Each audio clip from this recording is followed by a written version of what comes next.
Hi గారు, channel ప్రస్తుతం మనతో పాటు దాము బాలాజీ గారు సీనియర్ జర్నలిస్ట్ ఉన్నారు. వాటితో ఒకసారి మాట్లాడదాం. సార్ నమస్కారం. నమస్తే. సార్, భారత్కి చైనాకి మధ్య మరో గొడవ స్టార్ట్ అయినట్టుగా తెలుస్తుంది. ఆల్రెడీ పాకిస్తాన్తో ఉద్రిక్త పరిస్థితులు ఉన్నాయి. ఈ నేపథ్యంలో ఇటు కూడా చైనాతో ఆ గొడవ స్టార్ట్ అవడం కాస్త కలవరం అయితే పడుతుంది. సార్, అసలు ఏం జరిగింది భారత్కి చైనాకి మధ్య, మరి ఎటువంటి పరిణామాలకు దారితీయచ్చు? భారతదేశానికి చైనాకి మధ్య ఎప్పటి నుంచో గొడవలు ఉన్నాయి. 1962లో సైనో ఇండియన్ వార్ కూడా జరిగింది. ఆ తర్వాత మనకి ఎల్ఏసి అనే ఒక ఎట్లాగైతే పాకిస్తాన్కి మనకి మధ్య ఎల్ఓసి లైన్ ఆఫ్ కంట్రోల్ ఉందో, చైనాకి మనకు మధ్య కూడా లైన్ ఆఫ్ యాక్చువల్ కంట్రోల్, దీన్ని ఎల్ఏసి అంటారు. ఇది దాదాపు 3488 కిలోమీటర్ల దూరం ఇది ఉంటుంది. ఇక్కడ మనకి బేసిక్గా హిమాచల్ ప్రదేశ్ కానీ, అరుణాచల్ ప్రదేశ్ కానీ, లడఖ్, ఉత్తరాఖండ్, ఇటువైపు మనకి సిక్కిము, ఇవన్నీ మన వైపు ఉంటే, అటువైపు ఏమో టిబెట్, జింజియాంగ్ ఈ ప్రాంతాలు అటువైపు ఉంటాయన్నమాట. మిడ్ సెక్టర్లో హిమాచల్ ప్రదేశ్ ఉంటుంది. సో 240 కిలోమీటర్ల దూరంలో. దీన్ని చైనా ఏం చేస్తుందంటే అరుణాచల్ ప్రదేశ్ని ఆక్యుపై చేయడానికి ట్రై చేస్తుంది. అరుణాచల్ ప్రదేశ్ మొత్తంగా 90,000 చదరపు కిలోమీటర్ల వైశాల్యంలో అరుణాచల్ ప్రదేశ్ ఉంటుంది.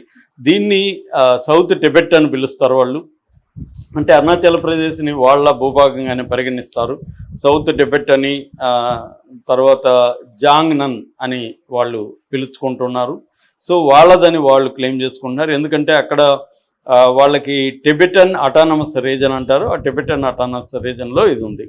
అట్లాగే దాదాపు 1126 కిలోమీటర్ల బార్డర్లో మనకి అరుణాచల్ ప్రదేశ్కి చైనాకు మధ్య ఉంటుంది. అట్లాగే లడఖ్ కూడా చైనా దాదాపు 1597 అంటే 1597 కిలోమీటర్ల బార్డరు లడఖ్కి మనకి మనకి ఉంటుంది. ఇక్కడ అక్సై చిన్ అనే ప్రాంతం ఉంది. అక్సై చిన్ ప్రాంతాన్ని దాదాపు 38,000 చదరపు కిలోమీటర్ల అక్సై చిన్ అనే ఒక టౌన్ని చైనా వాళ్ళు స్వాధీనం చేసుకోవాలనుకుంటారు. దీనికి ఎకనామిక్ రీజన్స్ కూడా ఉన్నాయి. ఎందుకంటే అరుణాచల్ ప్రదేశ్ కానీ, లడఖ్ కానీ వెరీ కీ ఏరియాలో ఉంది. మనకి ఏంటంటే ఒకవైపు టిబెట్, ఇంకొక వైపు భూటాను, మరోవైపు నార్త్ ఈస్ట్ ఇండియా, ఈ ప్రాంతాలు ఉండడం. రెండోది ఏంటంటే అక్కడ వాళ్ళు ఇన్ఫ్రాస్ట్రక్చర్ ప్రాజెక్ట్స్ చేస్తున్నారు చైనా వాళ్ళు. ముఖ్యంగా హైవేస్ వేయడం, తర్వాత జియోకామ్ విలేజెస్ అంటారు. అట్లాగే ఇన్ఫ్రా డెవలప్ సిపెక్ అంటాం. సిపెక్ అంటే చైనా పాకిస్తాన్ ఎకనామిక్ కారిడార్. దాంట్లో భాగంగా వాళ్ళు అక్కడ కొన్ని నిర్మిస్తున్నారు. అట్లా కూడా మనం కూడా India Sela tunnel and vibrant villages ఇలాంటి కాన్సెప్ట్లో మనం కూడా చేస్తున్నాం. సో ఈ డెవలప్మెంట్ ప్రాజెక్టుల వల్ల కూడా ఒక ఘర్షణలు అయితే నెలకొంటూ ఉన్నాయి. ముఖ్యంగా 2022లో తవాంగో క్లాష్ అంటారు. 2022లో పెద్ద ఎత్తున క్లాష్ వచ్చింది మనకి వాళ్ళకి మధ్య. ఈ అరుణాచల్ ప్రదేశ్ దగ్గర వాళ్ళ సైన్యం పిఎల్ఏ అంటారు వాళ్ళని, People's Liberation Army. So China People's Liberation Army 400 మందికి పైన అక్కడ నిలబెట్టారు. అట్లాగే ఈ LAC line of actual control 1996లో ఏర్పడిందా ఒక రూల్ ఏర్పడింది. అక్కడ ఏంటంటే అక్కడ బార్డర్లో ఉన్న సైనికులు అటువైపు కానీ మన వాళ్ళు కానీ ఆయుధాలు ఉండకూడదు, ఫైర్ ఆర్మ్స్ ఉండకూడదని ఇది ఏర్పడింది. అందుకని వీళ్ళు కొట్టుకొని చచ్చిపోతుంటారు. అప్పుడు చైనా వాళ్ళు, ఇండియా వాళ్ళు మనకి ఆ వీడియోలు చూస్తే వెళ్ళి కొట్టుకుంటూ ఉంటారు అనమాట. అది ఫన్నీగా ఉంటుంది, సైనికులు పోయి కొట్టుకుంటూ ఉండడం ఏంటని. దానికి కారణం ఏంటంటే మనకి వాళ్ళకి మధ్య ఉన్న ఒప్పందం ఆయుధాలు పట్టుకోకూడదని. అట్లా కూడా అప్పుడప్పుడు కొట్టుకొని చనిపోవడం అనేది జరిగింది. అయితే ఇది ఎప్పటి వరకు జరిగింది? 2024 వరకు. 2024 అక్టోబర్లో మనకి డీఎస్కలేషన్ ట్రీటీ మన మధ్య ఒక ఒప్పందం చేసుకున్నాం. అంటే ఎస్కలేట్ చేయకూడదు అని చెప్పి.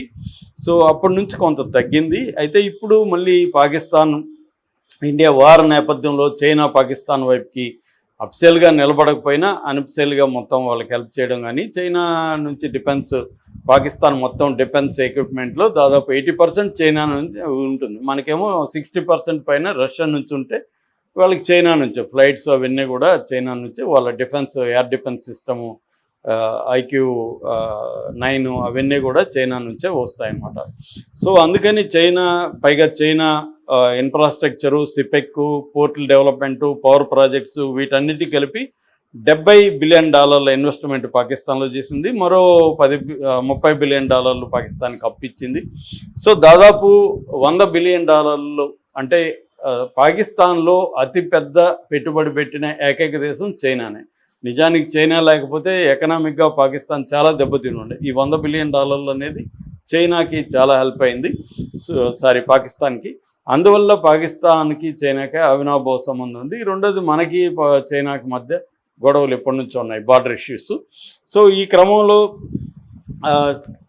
అమెరికాతో ట్రేడ్ వార్ వచ్చినప్పుడు చైనా కొంత ఇండియాతో కొంత మంచి సంబంధాలు పెట్టుకుందాము ఎందుకంటే చైనా అనేది ఎక్స్పోర్ట్ ఓరియంటెడ్ ఎకనామీ. వాళ్ళ దేశంలో మ్యానుఫ్యాక్చరింగ్ అయిన వస్తువుని విదేశాలకు ఎక్స్పోర్ట్ చేయడం ద్వారా ప్రధానమైన ఎకనామిక్ డిపెండెన్స్ దాని మీద ఆధారపడింది. ఎప్పుడైతే చైనా మీదకి దాదాపు 145% మళ్ళీ ఆ తర్వాత పెంచుకుంటూ వెళ్ళారు, అలాగా టారిఫ్స్ పెంచారు. ఇప్పుడు మళ్ళీ కొంత రాజీ కుదిరింది, అది వేరే విషయం. సో ఎప్పుడైతే టారిఫ్స్ పెంచారో చైనా గూడ్స్ని ఇండియాలోకి డంప్ చేయడానికి చైనా ప్లాన్ చేసుకునింది.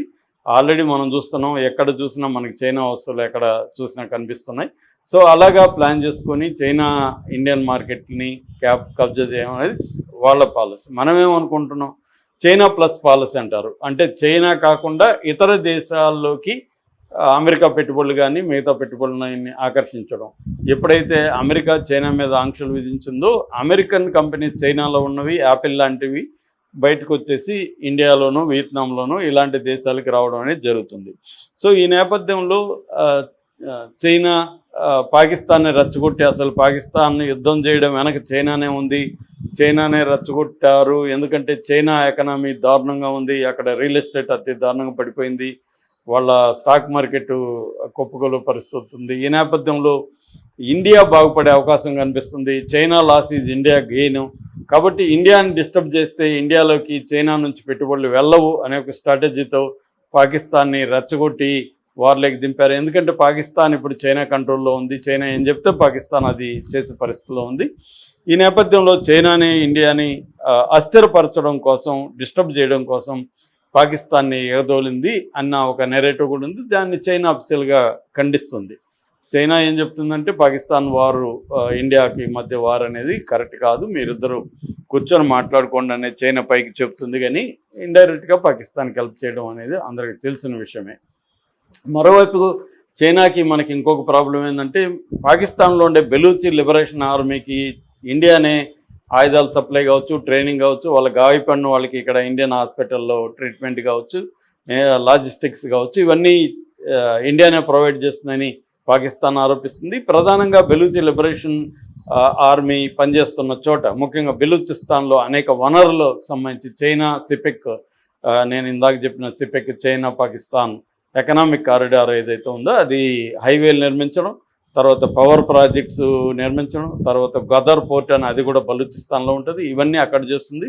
చైనా నేషనల్స్ అక్కడ పనిచేస్తుంటారు. చైనా నేషనల్స్ మీద కూడా ఈ బెలూచి లిబరేషన్ ఆర్మీ అటాక్ చేస్తుంది. ఆ మధ్య కూడా ఒక ఉమెన్, బెలూచి లిబరేషన్కి సంబంధించిన ఆర్మీ ఉమెన్ అక్కడ సూసైడ్ బాంబు ఆమె చేసుకొని ఆమె చనిపోయింది. చాలామంది చైనీస్ కూడా చనిపోయారు అక్కడ పనిచేస్తున్న వాళ్ళు. సో వీళ్ళకి ఇండియా వాళ్ళకి సహాయం చేస్తుంది కాబట్టి చైనా దీన్ని ఖండిస్తుంది. ఇలాగా మల్టీఫుల్ యాంగిల్స్లో నుంచి చైనాకి ఇండియాకి మధ్య ఒక టెన్షన్ వాతావరణం అయితే ఉంది. కానీ ఇది ఎస్కలేట్ అవుతుందని మాత్రం ఎక్స్పర్ట్లు చెప్పడం లేదు. ఎందుకంటే మనకి చైనాకి మధ్య $118 బిలియన్ వ్యాపారం 2023-24లో జరిగింది కాబట్టి మనకి బయలేటరల్ ట్రేడ్ కూడా చైనాకి ఇండియాకి మధ్య బలంగానే ఉంది. కాబట్టి యుద్ధాన్ని రెండు దేశాలు కూడా కోరుకోవట్లేదు. ఎందుకంటే చైనా ఆల్రెడీ సెకండ్ పొజిషన్లో ఉంది ఎకనామీలో. చైనాలో ఎన్ని ప్రాబ్లమ్స్ ఉన్నా చైనా ఎకనామీ స్ట్రాంగ్గానే ఉంటుంది. సో ఇండియా కూడా చైనాతో ధీటుగా ఇండియన్ ఎకనామీ ఎవాల్వ్ అవుతుంది. ఇద్దరు కూడా స్టాల్ వర్డ్స్. ఆర్మీలో కూడా చైనా కొన్నిట్లో ఫస్ట్ ప్లేస్లో ఉంది, కొన్నిట్లో సెకండ్ ప్లేస్లో ఉంది. ఇండియా ఫోర్త్ ప్లేస్లో ఉంది రష్యా తర్వాత. సో ఈ నేపథ్యంలో చైనాతో ఇండియా వారు కోరుకోవట్లేదు.